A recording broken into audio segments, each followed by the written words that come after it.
Hey there, island dreamers, locals, and anyone craving a slice of paradise. Welcome back, or welcome for the first time, to the Fun and Key West podcast, where the vibe is always laid back, the stories are salty, and the drinks, well, they're definitely frozen. I'm your host, Michelle O'Connor, your unofficial tour guide to the Conquered Public. Whether you're planning your first trip, your fifth trip, or you're just daydreaming about trading the cubicle for the ocean breeze, you are in the right place. Here's the deal. This podcast is your insider's guide to all things Key West. We're talking where to eat, hello, conch fritters and key lime pie, where to drink, spoiler alert, there will be rum, where to stay, and all the quirky, wonderful things that make Key West the one-of-a-kind paradise we all love. Plus, we'll keep you up to date on the latest happenings, festivals, events, maybe even the occasional Hemingway lookalike sighting. And just to keep things spicy, we'll be bringing on some amazing guests now and then, locals, business owners, and people who know the island like the back of their sandy hand. So grab your flip-flops, pour yourself a cold one, and let's escape to the island state of mind together, whether you're tuning in from your hammock or your commute, while wishing it was a hammock. We've got all the Key West goodness coming your way. Thanks for being here. It's going to be a lot of fun in Key West. Let's dive in. Hey there, book lovers and Key West dreamers. Welcome back to another episode of our podcast, Fun in Key West. And today I have a treat for you. Picture this. You accidentally fall in love with Key West while researching retirement destinations, and whoops, you end up writing a 15, now almost 16 book mystery series about it. Well, that's exactly what happened to today's guest, Lucy Burdette, the brilliant mind behind the Key West Food Critic Mysteries. And you all, this conversation was so good. We're talking about everything from how a random trip to Key West turned into the Key West Food Critic Mysteries, to the real-life tarot card reader, and to why she'll never kill off Miss Gloria. Thank goodness, because readers honestly have threatened mutiny. Plus, and this is big, Lucy just turned in book number 16, and she's dropping hints about what's coming next.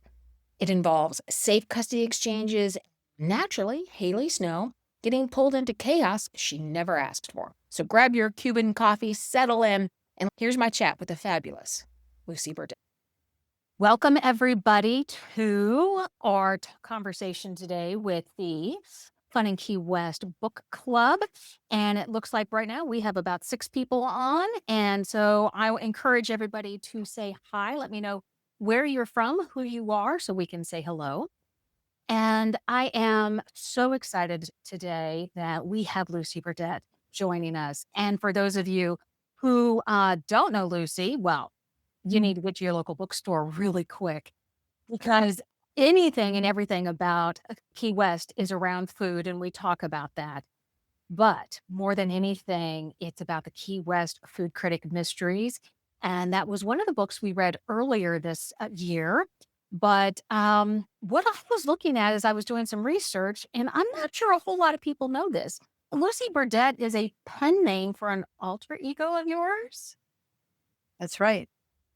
I had written 2 other series, the Golf Lovers, the Golf Lovers Mysteries and Advice Column Mysteries under my own name, which is Roberta Islip. And the books didn't take off the way a publisher always hopes. So when a new publisher was offering me this contract, they said, "Would you change your name?" And I said, "Sure." And I thought of Lucy Burdette because that was my grandmother's name. Yeah. And she died when I was only 7. So this is a way of carrying her forward. I Plus, like, it's an easier name than Roberta Islip. well, it depends. Yeah. So you're drawing a lot of inspiration then from your grandmother. Is that where you got your ideas for the food? Or before we get into the Mango Murders, which is the new edition, give me a little bit of background. Key West, food, what was the connection? How did you Right. start on that? So my husband was retiring from his big job, and he was going to start a website for baby boomers about where they should retire. So we were traveling around Florida, and I said, "Have you been to Key West?" He said, "No," and I said, "Well, we we won't want to retire there, but we should go and so you could see it. And we were there 6 days. So this was in 2008, I think, or 2007. And we were there 6 days and he loved it, which surprised me because it's a quirky place. Yes. And I remembered it being kind of crazy and I loved it too. So the next winter we came for a month and then we came for 2 months and now we're residents. We live half the time there and half the time in Connecticut. And while all that was going on, this publisher was looking for somebody to write a a mystery series featuring a food critic who lived in a tropical setting. And I said, that is so me because here we are in Key West. It's a wonderful background and food. I just love to eat and talk about food and think about food and write about food. So and Key West is very foodie town. Oh, yes. Very much. So it turned out to be a perfect fit. Now, I was telling Michelle I just turned in number 16 this afternoon. So we'll tease a little bit about that. How do you, so we're on Mango Murders That's is number 15. Yeah. 15. How do you keep it so fresh and the story so interesting that you actually came up with number 16? Yeah, because it's hard. It's hard to, and especially if you have somebody who's coming in later in the series, Mhm. how do you summarize a little bit of the characters and what people need to know without boring the people who have read all along? So I was a psychologist before I started writing, and so I think that helps a lot because the part that I love about writing series and reading them too is watching the characters develop. Right. So as long as the characters are growing and changing, then I'm happy, and then I think the readers are too. And then look for some. I still have another one to write, but I'm not going to think about it today. But it really helps to find something that really sparks my interest. So the one that's coming out next summer, I'll just tell you where it came from. I saw an announcement from the Monroe County Sheriff's Department that they were setting up a place for safe custody exchange. Okay. And I thought, oh, well, that's interesting. They of course want nothing to happen, whereas I was imagining all the things that could go wrong, and that's how the book takes off. And Haley, of course, gets pulled into it as she does. She does. She gets pulled into everything. And you mentioned that Key West is nutty, quirky. It's all those things. And I think that's what draws us to Key West. Yes, But you have picked up some characters in your books that are actually real people. yes, You have Annalise from the food tours, right. David Sloan, Catman. Yes, But I had a question about Lorenzo. yeah, He's based off of the tarot card reader at Mallory Square, right. which I have visited on multiple occasions. Uh-huh. Have you had your cards read, and what made you so? You have a lot of details about those tarot cards in your book. Yes. Well, so I when I wrote the first book, An Appetite for Murder, I had seen him on Mallory Square, and back in those days, so that book came out in 2012.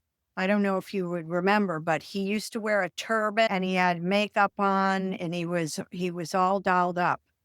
And as I found out later, he said that was too distracting because everyone would want to come by and take a picture of him, and he takes his readings very seriously. So I didn't know him for that book. I just put him in there as a character. But then a friend who lived in Key West at the time said, I know him. Would you like to have lunch with him? And I said, of course I would. Okay. So we had lunch. And even though we are really nothing alike, we hit it off. And so I have lunch with him every time I'm down there and just listen to him. And he always reads my cards when when we do that. So I think he's a very wise and spiritual man. Very interesting guy. But his real name is Ron, but Mhm. he goes by Lorenzo in the book. Yeah. Well, he's always Lorenzo to me because whenever you see him, that's immediately what you think. Yeah. And so and what I like about your books in the series is, and everybody talked about this in the book club, we can close our eyes and imagine where your characters are, be it the Truman White House, be it down at Mallory Square, even where the made up Key Zest magazine office You is. I'm know like, where oh, it is. you Yeah. know where it's at. Yeah. Do you spend a lot of time going through the street just to make sure it's authentic, or do you go close enough? Well, since we're there 6 months of the year, I know the town pretty well. Right. In the first book, there were some mistakes, like the streets that go one way. I had some of those mixed up, but so I got some complaints about that. But mostly, yeah, if I'm writing something, and I pick things that I'm interested in, so I'd love to go to the Hemingway house and visit those cats. I love the tour. Yeah, everybody tells it a little differently. So that'll show up often. I love the little White House. That tour I mean, we have Oh, the most interesting history in Key West.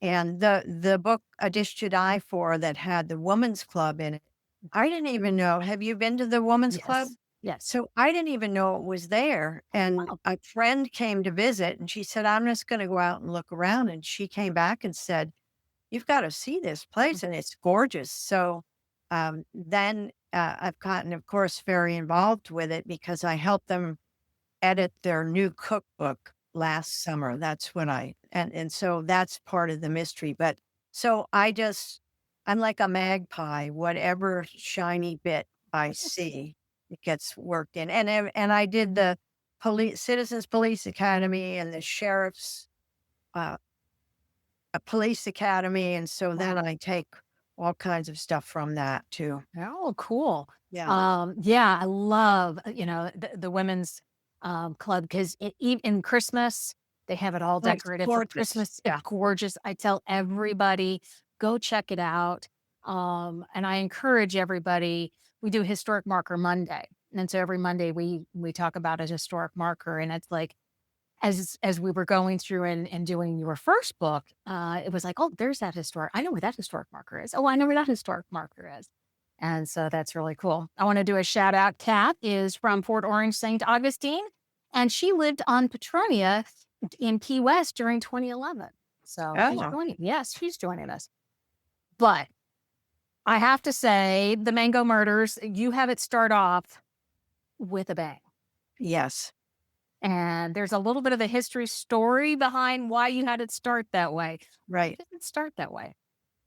So I exactly the question you asked, how do you keep this series fresh when there's so many of the books? And we were taking a I don't think it was a sunset cruise, it was a daytime cruise on this really beautiful catamaran and going out past Mallory Square. And I'm always thinking, oh, what could go wrong here? And so I thought, well, what if Haley, who's the food critic, and her mother, who's now living on the island and is a caterer, and they're both trying to build up their print and their reputation. What if they're sponsoring a party and they've invited all the movers and shakers in Key West to take this boat ride? And then what if the boat blows up? So all that happens in the first chapter. The funny thing is, I have a guy who's now helping me with social media a little bit. It's just too much to write and do all that stuff. So he said to me, "Oh, we should ask the people who really have that boat whether they want to do a mystery cruise." Okay. So we are doing it in November. It's all filled up. I saw that. I was going to promote it, but it was like, oh no, it's all sold out. So anyway, just grabbing bits and pieces everywhere. That's how I do it. And then, of course, having to write it. Exactly. So, what I like about, and I think you do it well in all of the series, is you show the different aspects of Key West, the wealthy, the homeless, the locals, the tourists. It's not without, I mean, you have no judgment on any of those, people or wherever they're at in life or however they ended up in Key West. How do you keep that fresh without being, because I read a couple of your, interviews, and you do not go political, and you keep it very upper level, and you just have what your characters would believe They or see. do. Yeah. Yeah. I So mean, how do you keep it? I really try not to put my opinions in, but put their opinions in. And I appreciate you saying you think I do that. But there's so much tension in that little island because everybody loves it. The homeless people are there because they don't have homes and it's gorgeous and there are places to get food and there are places they can sleep. So why would you not want to be homeless there Right. rather than in a cold city somewhere? And then, well, there's a lot of really rich people buying things up. Mhm. And then there are the people, the conks who have lived there forever, who feel like the tourists and the newcomers don't really understand the island. So it's just perfect for a mystery because there's conflict at so many levels. Yes, and I And love I love how your characters interact with each and every one of those people in their own way that's very reflective of their character. yes, Yeah, it's great. So what's interesting is all of your characters are very unique. Tell me the story of the inspiration for Miss Gloria, because she is one of those characters that people just keep coming back to and loving. yes. I've had people tell me, you kill off Miss Gloria, I am not reading anymore. And I said, do not Oh, worry. one. No, I'm not killing off Miss Gloria. But she was living on Houseboat Row in that first book, An Mhm. Appetite for Murder, and I just put her in there as a stand-in because I needed somebody to get clunked on the head and left for dead.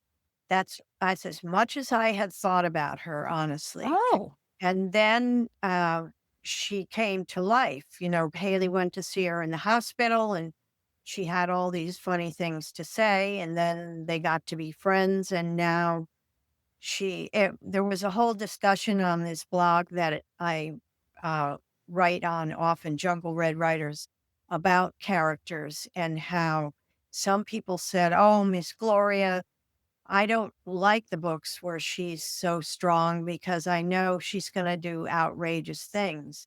And other people say, oh no, Haley wouldn't be who she is if it mhm. wasn't for Miss Gloria sort of mentoring her. The thing that I love about all of it is that people feel like they're real. So then I've done my job because I feel like they're real too. Yeah, yeah. I Yeah. love I love how you describe Miss Gloria's sweatshirts, Yeah. because they're all those ones that you want to wear, but probably But would you never never wear. wear, No. but they always sound so Yeah, and cool. she is modeled after 2 people. One I had a stepmother that we all adored who was tiny. I'm small, but she was even smaller and very lively and spunky. And then a neighbor who's and both of them unfortunately have since died, who also was small but full of beans. So the 2 of them together, um, inspire Miss Gloria. So, uh, she's gonna continue on, and like you said, she's not going anywhere. Oh, no. What about, Janet? Who was the inspiration for Janet? Oh, Janet Snow is her mother. Uh-huh. So the interesting thing to me about it is, she came around in the second book, and people have said, "Oh, she was so annoying. She's so couldn't find herself. She's sort of glomming on to her daughter, but she finds her footing, and now they have a really strong mother-daughter relationship." Now, my mother died when I was pretty young, when I was in my late teens. So I didn't get to have that experience where you're growing out of being the kid and becoming friends, and then even later take care of the parent. So I love watching the two of them, watching that change and grow. That's one of my favorite parts to write. Oh, so are you writing it from the perspective of what you think it would be like or what you've seen What others have? what a good relationship with a mother-daughter would be that doesn't have, it's not without its stumbles, Yeah. but they are able to work through it. Yeah. Yeah, and there's a lot of love and connection there. So Haley, she takes off, moves down to Key West, probably in the way I have it in my head, sight unseen, madly in love with Chad, Oh, decides that this is going to be her life. It gets tossed upside down very quickly. Um, is there, how did that character, how did you get her to have the courage? Because when we meet her, she's not that courageous no. on the surface, but she was very courageous to just pack up and follow Chad. Yeah. Well, she was dumb too. My gosh. Oh, yeah. She didn't Well, that know was the fun. guy at all. But I mean, that's how I was when I was that age too. Not a lick of sense. So that I brought from myself. But yeah, I just was trying to imagine. And one of my friends from graduate school came to Key West in the late 70s to do an internship and never left. So I think a little bit is, connected with her. Her name was Connie, like Oh, Haley's friend down the boat dock. So yeah, some people are very annoyed by Haley in that first book, and I say, just give her a little time. She's immature, but she gets there. She really blossoms, I feel like, by the point we are in the series. yeah. So you've been known to reference the fact that what you do in your short a day job allows you the ability to do some deep therapy sessions with her through the series. So you start to peel back the layers, and she has Yes. really grown a Yes. lot. What's next for her? Where do you see her going? Well, I just don't even know how to talk about it without spoiling it. So Okay, I won't. Um, I won't. she's growing, she's changing, well, she's married. You will not be surprised to hear about that. And he's a guy, did a little pop quiz when this book came out for my Instagram people. And one of the questions was, when did she meet the man that she's now married? And the answer is, he's in the first book, but he comes to her boat to almost arrest her. And they've had a very rocky relationship. And finally, she's able to see what's underneath the rough Oh, edges. yeah, yeah, but he's got a history of his own. He does. He Yes, does. and he's got to But overcome it would that. be boring if we didn't have Mhm. histories. We would be. So as we're chatting along, as I'm chatting along with Lucy, if you all have any questions that you want to ask, put those in the chat. Feel free. But until those come in, so you talked about your love of food. Do you love to cook, or do you love to go out and eat more? I love to eat. I don't, we go out, especially in Key West, we go out probably 2 or 3 times a week. Not so often up here, but uh I like to cook, but I like making things that are delicious so that I get to eat them is basically it. I have a friend who just loves the process of cooking. Oh, And that's not so much me, although I would say that Haley and her mother both love to cook. they solve a lot of problems with food, Yes. and I think we all try to. Yes. That's So Rita's asking, how do you pick the restaurants to review? so if I like a restaurant, it goes in the book. Mhm. If I don't like it, it does not, because I'm not going to write a bad review about somebody's real business. I would never poison someone in a real restaurant. So those are my rules of thumb. If I like it myself, then you're reading about it because it's something we really enjoyed. And I haven't had any complaints so far about real people or places. Some people really get a kick out of it. Favorite place that you haven't is there a restaurant you haven't put in yet that it's like, "Oh, it's going in?" Or do you like to Let me replicate see. things? If there's any place that hasn't, things change over I pretty know. quickly. That's So there's always something new to try. That one of my favorite standbys is Seven Fish because oh, that's the first restaurant that Haley reviewed. mhm. And it's so consistent. You always know exactly what you're getting. And they're funny. They say, well, these are the specials. Well, those have been the specials for the last 12 years, which Right, is fine with us because they're wonderful. right. But Now, Seven Fish was where Little Pearl is now, right? yes. Yep, Mhm. and then they And now moved it's into their over on bigger Truman. yep, Yeah. yeah, they moved into their bigger location. Yeah.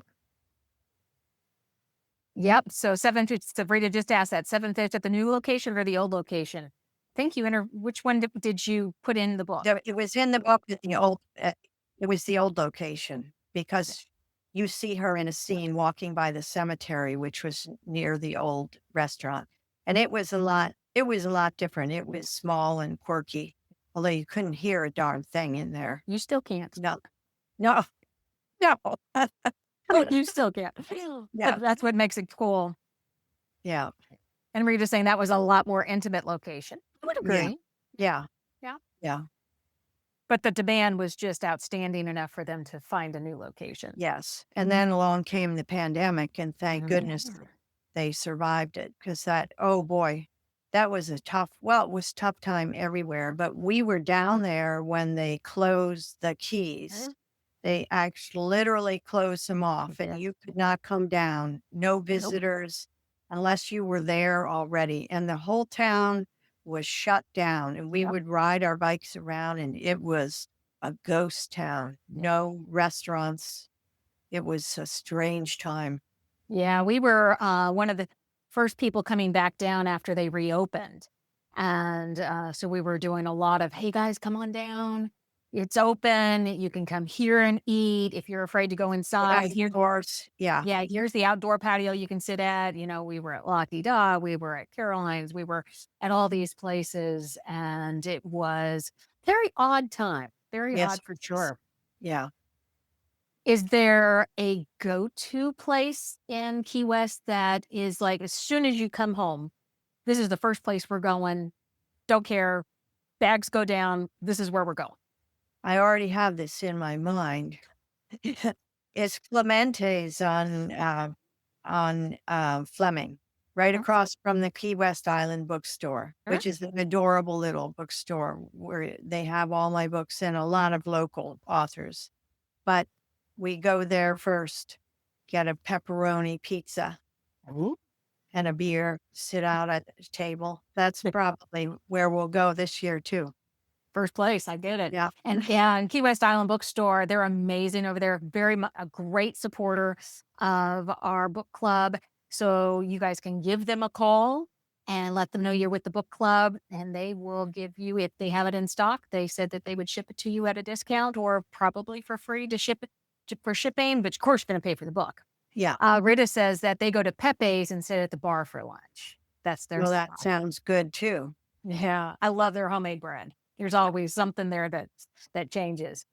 Is there something that you always do in Key is there what I'm gonna back that up. Is there something in Key West you haven't done that you would love to do? We have not gone to the dry tortugas. Oh. We had a date. I get deathly seasick, so I'm not that thrilled about taking that 2-hour boat ride on the rough water. So I talked my husband into buying tickets on that little plane. Mhm. And they had forgotten that it was the first day of the Blue Angels. So Oh. they couldn't fly. So we got canceled. But this year, I'm sure we're going to do that. Everyone. My sister and her husband went over there and camped for a couple days and Oh, said it was amazing. So I'm sure there is a story there. I'm sure there is a story. Love the dry Tortugas. We've been over there one time. We did take the ferry. I got a little scared. I didn't get seasick, thankfully, but before we were boarding, they all came out and said, sea levels might be a little high. So if you're prone to seasickness, and I got a little nervous, but we were okay. I don't swim very well, so I don't go in the water. But just being able to walk around and take the tour, I was in love. So I Yes. highly recommend it. But that's my next thing is to take that seaplane. And Rita's saying to take that seaplane as well. So as we start to go through a lot of wrapping up and letting everybody have the idea of if there's any other questions that they have, is there, as you were putting the recipes together, are these family recipes in the books? Are they recipes you enjoy making, or are they recipes that you find? How do you, what's your Yeah. inspiration? So some of them are family recipes. Some of them I don't know I'll be making until Haley makes them. And then I say, oh, now I've got to make that. And like in this book, now I can't remember if it's in the one that I just finished and turned in. Yes.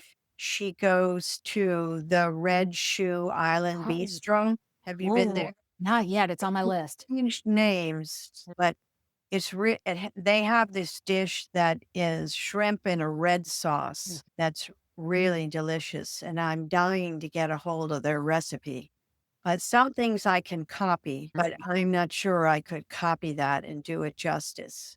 So a lot of it is just inspiration around the island, and some of it is old standbys. And yeah, I guess I like to cook better than I told you I did. I was going to say, you sound like you've cooked more than you Yes, say you do. So are you a savory cook or do you like to bake? both really. I love to. We love dessert, but if I had to choose, it would be savory. Okay. Biscuits, cheese, anything with cheese. I'm a Ooh. cheese nut. Yeah, I noticed that a Yeah. lot of your dishes have cheese or your hors d'oeuvres have cheese. I am a cheese lover as well. No. Iris is saying that she loves the Tortugas too, and she finally got there last year. It's one of those places that it books up really quick. Yeah.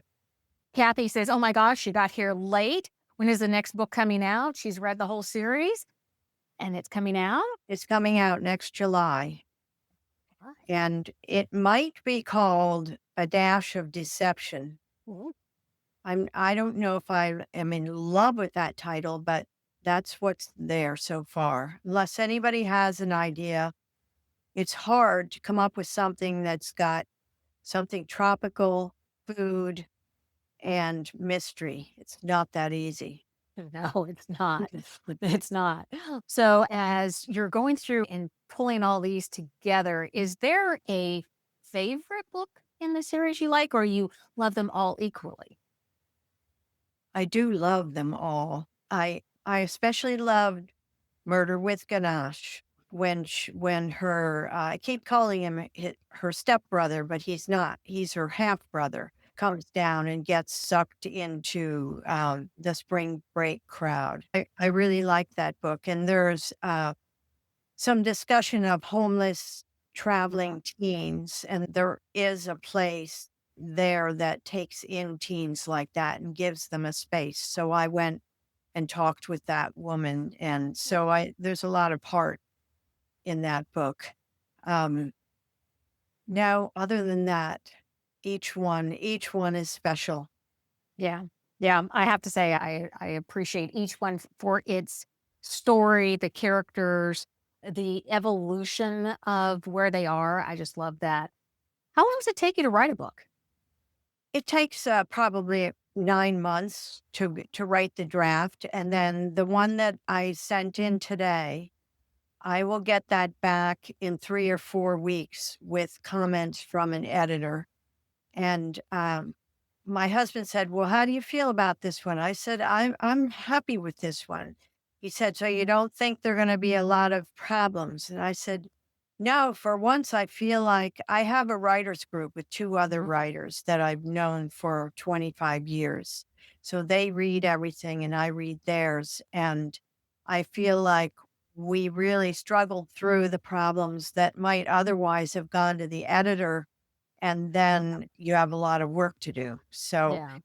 she'll send it back. I'll have a couple weeks to tweak whatever she flags. And then it gets edited again by a copy editor that hopefully will catch mistakes, although not everything. Mhm. And so the whole thing, I'm sending it in today and it's coming out in July. So that's how long it takes. Wow. So I was at a conference over the weekend and there were a couple of authors there. And they said, I run things sometimes through chat, and chat's very complimentary on my writing. And then I send it to the editor, and the editor is just mean. So your editor seems to fall somewhere in the middle because you've done a Yeah. lot of the other work ahead of time. Yeah, I mean, I'd rather she find Mm. things, you guys read it and say, "Oh, this is terrible." No, I don't want that. I want to send it out into the world the best that it can be. Yep. Yep. I'll give you guys a few more minutes here before we finish wrapping up to see if there's any other questions out there. So, as we're wrapping up, um, what's you mentioned that you're savory, anything with cheese you love to make. What's the least favorite thing that you have to make that you make? So, like sometimes, for example, I love to have family in, and we do family dinners, but I've gone against tradition and have said, you know what, I'm not doing the turkey and the dressing and all that for Thanksgiving. We're doing lasagna because I just don't wanna do the turkey. It's just too much work, although you could argue lasagna is a lot of Well, work as well, lasagna is a lot of work but too. it's a different kind of work. Yeah. It's I can make it ahead of time and then pop it in the oven and then still be part of the conversation, whereas turkey to me seems like I'm out in the kitchen. Is there anything like that you kinda go, "Yeah, I'd rather make this instead of that?" Yeah, we don't eat, my husband would rather eat more meat. I'm trying to move us toward more vegetables. Yeah. So I won't cook a big roast the Right. way my mother Mhm. cooked when we were growing up. Okay. I dislike lamb, Yeah. so I won't cook lamb. And I don't cook fish at home except for shrimp because can't do it the way the restaurants do. So if you want Mhm. fish, we'll take you out. There you go. That makes sense. Yeah. I think it's one of those things I know when I'm really good at cooking, and I know what I'm not so great at, and Yeah. you know what? I just don't want that chicken to die in vain. I just would rather have somebody else who can do it well, do it well. But, is there anything else that you think we should know about you? What's the one thing that a lot of people don't know that you think we should know? Um, well, let's see. Well, you should know my website. Mhm. That's not a secret, Yep. lucyburdette.com. Yep, I'm gonna I'm put on that in the show Facebook, notes, so they'll have it. and Instagram and Pinterest and all that. Um, My most interesting fun fact, and this maybe came through in the 11th book, which was A Scone of Contention, where they go to Scotland for their honeymoon. And some people didn't like it because we left Key West, but I liked writing it. And so, and my editor and the publisher said, yeah, you're far enough along in the series that people will go along with you. Yep. But when I was in high school in New Jersey, we were the Highlanders. We had the Hmm, only all-girl bagpipe band in the whole country, and everybody wore kilts, and I was a Highlander dancer. So that's my most interesting fun fact, I and like my that. connection to Scotland. I like that, and you've been to Scotland, that's what prompted you to write that Yes. as the Yeah. honeymoon, right? Right. Yep. Yeah. So Lucy, I cannot tell you how much I appreciate you spending the evening with us. I am so glad that we were able to get a sneak peek that you have turned in number 16. And I think most of us will be marking our calendars for July to be looking for that. But for everybody else who's here and those of you who could not attend live, we will be linking everything in the show notes and when we put the videos out. So be sure to watch for all that. In the meantime, thank you so much for joining us. Thank you. And I love talking with someone who knows and loves Key West, but that's what we're all about, right? We are. That's the company, Fun in Yeah. Key West. And so we spend a lot of time there. And that's what prompted us to say, hey, you know what? We need a book club because there are people who just love Key West. And when they're not there, they're They want to thinking read about it. it. Yep. Yeah. So we've done a lot. So I made it very broad.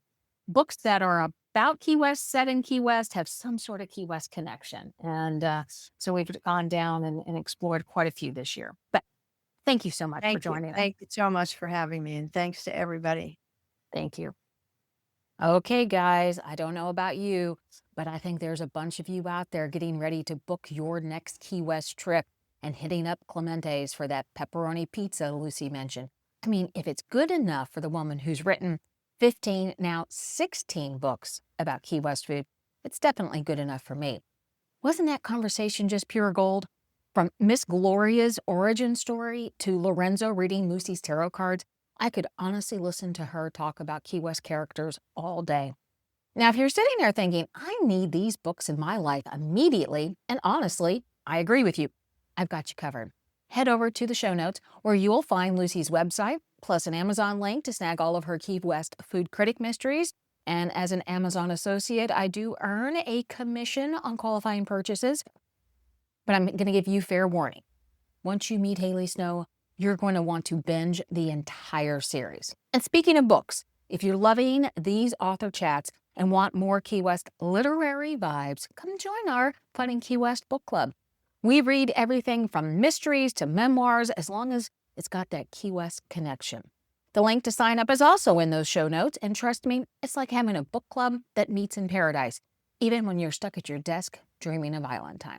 Before you go, do me a favor. If you loved this episode, hit that subscription button, leave us a review, and share it with your fellow book-obsessed, Key West-loving friends. It seriously helps more people discover this amazing conversation and many more. I'm Michelle with Fun in Key West, and until next time, keep reading, keep dreaming of that island life, and remember, there's always a story waiting to be discovered in paradise.